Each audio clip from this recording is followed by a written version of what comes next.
already like this idea of warehousing, you must be thinking, how do you fund it? We are going to be speaking to Richard Howe on how they funded their projects, or how far they have funded their project today. Richard, good to have you again. No, thank you very much for your time. Fantastic. So, how much money have you so far put into ALP, Nairobi, North, if we may start there? Yeah, sure. I mean, I think the important thing about our funding was we were very clear when we first raised money from our shareholders that we wanted shareholders who were going to put in what we call permanent capital. So we're not a private equity fund. There is not a 5-year deadline or anything like that. So we sometimes like to term our shareholders, well, I think they term themselves as patient capital. They're prepared to leave the money in there for a reasonably long time on a fairly open-ended basis in order to see the business grow. And I think that's important to have a good, solid equity base from that. And as we discussed, our initial equity was $60 million that we raised from various institutions. Day one, $60 million. $60 million. Wow. And we built Tatu entirely with equity. So we didn't raise any construction debt against it. So we built it with that money, and then having got tenants for the first 2 buildings, we then went to the banks and raised debt against that building, so that you're recycling that money back out of that project, so that you can then use it in your next project. And as you know, any commercial property developer does, this is standard. I think the thing that's different for warehousing development is, as I've touched on before, because the development cycle is fairly quick, it's not an enormous burden to actually use the equity to build the buildings and get them let and then raise the debt, rather than if you're doing a 5-star hotel, it's probably too much to ask to do anything entirely for debt. So you need to bring on a bank from the word go. Not that I've ever built a 5-star hotel, but I imagine that's how you do it. Yeah. So I mean, how do you raise $60 million that easily? You make it sound so easy. My memory of it is that it wasn't easy, and my memory of it was that it was painstaking and very drawn out. But I mean, I think it only succeeds if the fundamental business idea is good. I mean, I think that's what drives people to get through all of that legal documentation.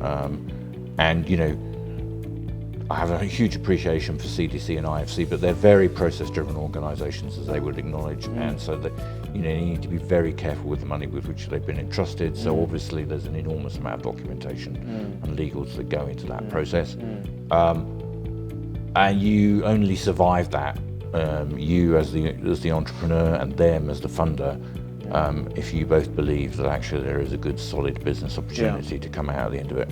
Yeah. So, bankable project. It's a key to success in fundraising. No, absolutely. Yeah. And you know, using debt was obviously always part of the business model. You need to use debt to recycle your money so that you can reuse it on a project, but also to increase your returns in terms of your return on equity. Yeah. Just the timing of the debt. Yeah. Is also very important, so that it doesn't put you under a lot of pressure during your construction phase. Yeah. So. Once you put the concept together, did you use placement agents to help you fundraise, or it was Toby and the crew? No, I mean, I think as I mentioned, Toby's the first investor into the business before the major raise was one of our shareholders who remains, called Maris. And Maris is a small, how would I describe Maris? A mini African conglomerate. They have investments in real estate, but they also have investments in mining and agricultural businesses, mostly in East Africa, but actually in other places in Africa as well. So they had a very good understanding of the investment landscape in Africa. Toby and I already had some contacts in the IFC. CDC was an obvious call, but Maris certainly introduced some of the other funding partners as well. In that respect, no, there was no agents involved. They were all tracked down and captured by ourselves. So it was nice. You had an anchor investor, and then you did the fundraising around the anchor investor. How long did that take? That took longer than they thought that it was going to take. So the documentation was finally signed. I thought it was quick. Well, I think in fundraising terms it is quick. Yeah. I think Toby at the time had perhaps an unrealistic expectation of how long it was going to take, and it took a little longer. How long did you think it would take? I think Toby thought he'd get it all done in 3 months or something, which I think was perhaps unrealistic. Yes. And in the end, after many phone calls with me and everyone else across the globe, I think the entire thing, if I'm remembering correctly, took 7 months. 7 months. Still a record time. Yeah. Yeah. No, I think as fundraising goes, that's pretty good. Yeah. But yeah. Okay. And after the $60 million, have you done more fundraising? No, not in equity terms. Not in equity terms. As I said, we have drawn down debt against Tatu as we've leased it up. I see. So we will probably think about raising money in the coming year or so. In the coming next round. Yeah. So what's the lump sum figure today? Your total investment outlay. Well, let's see how much money have we got left. I think we've probably invested something in the region of about $50 million so far. $50 million, all in equity. Yeah. Was it totally drawn down or? No. Okay. So you've drawn down 50 out of the 60. Yeah, of that order. Yeah. Okay. And but the debt, have you started using debt? Yes, we have started drawing down debt. We've drawn down debt on the first 2 buildings. I see. I see. Okay. And now that you're on Talisi, or in Limuru, that's Limuru, right? That's right. That's Limuru. Are you looking for more sites, or will you just focus on developing, the? No, we're always looking for sites. I mean, I think there's a lot of ground at Talisi, so that gives us quite a long to go at. Right? I mean, I think that will keep us going for a little while. So that's a core asset for us. I think we're also talking to a lot of people about doing what we call build-to-suit assets. So not necessarily doing them at Talisi. So for instance, if somebody else has bought a plot at Talisi or Tatu, but would prefer perhaps to hold that business on a lease rather than invest their own capital into a warehouse or an industrial building, then we're talking to them about basically us building it for them and then leasing it to them on a long-term lease. I see. So that's certainly a business that we're talking to a number of people about. We also intended always to expand beyond Kenya. I mean, Kenya's a great place to start, but the rest of East Africa also has promise. So we're looking at opportunities in Addis and Kampala, in particular at the moment, as places where we could go next. Is Kenya the only location you are in Africa? Currently? Yes. Yeah. Okay. So why did you start with Kenya? I think we started in Kenya because so many people start in Kenya. I mean, it has that. It's a good answer. Someone once described it to me as Africa for beginners, and I think in some ways that sort of does encapsulate it. It has a nice soft landing. Nice soft landing. Yeah. If you can make it work here, you've got a chance of making it work somewhere else. So start here and see if it works. And I think that's true. There is a very good ease of use, ease of doing business index, and that is justified. It's the human capital is here. There are people with skills that help you run a business. They're here. Nairobi, it works as a good hub for East Africa. I'm sure we all have moans and groans about bits of bureaucracy, but that's true anywhere in the world. Compared to many countries in Africa, Kenya makes your life easier as an entrepreneur. Absolutely. So it's a good place for certainly an East African hub. And a good place to start your business idea. Because we're going to be having you for a long time here. We're not going anywhere quickly. Yeah, but how was the experience raising debt? Is it easy or? Well, I'm glad to say that it's not me does it. Rob Etchell's our finance director does the actual hard work of raising the debt. Yeah. But I think one of the advantages of real estate business is that banks love real estate. Yeah. So. And they always have, and they probably always will. They love the security of it, they love the certainty of it. So if you have a good property which has let up well, raising debt against a secured property asset is probably one of the easier ways of raising debt rather than, trying to raise debt against an operating business. So, there are lots of trials and tribulations in the real estate industry, but I think in terms of raising debt, we probably have it slightly better than some other industries. So in that respect, I think real estate, as long as you've not made a complete mess of it, is one of the easier industries to raise and utilise good debt. And because the banks like it, they will compete for it quite hard. So again, you can get quite good terms. Do the banks like the idea of warehousing?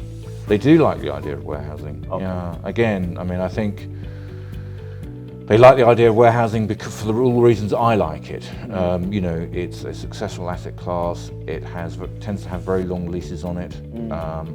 Once a business moves into a warehouse, you have to be really unpleasant to them to make them leave. People don't like to change their warehouses. People will change their office and they'll change their retail locations more frequently than they change their warehousing.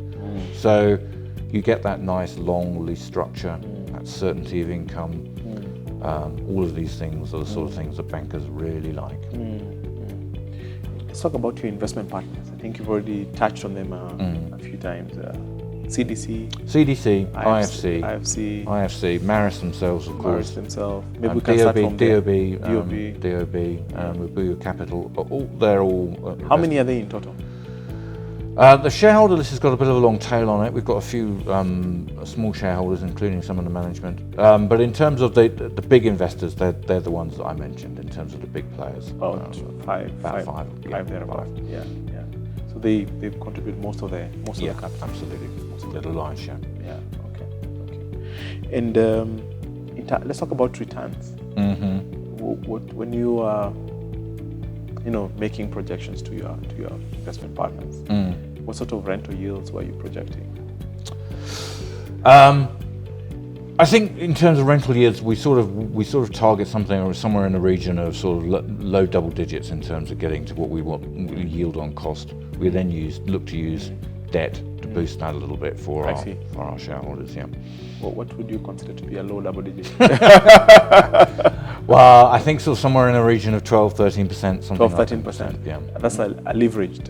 No, that's the unleveraged. Unleveraged. So when you leverage, it would go up quite significantly.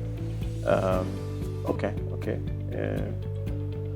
So 12-13%. Were you forecasting any capital gains, or it was just primarily rental yields?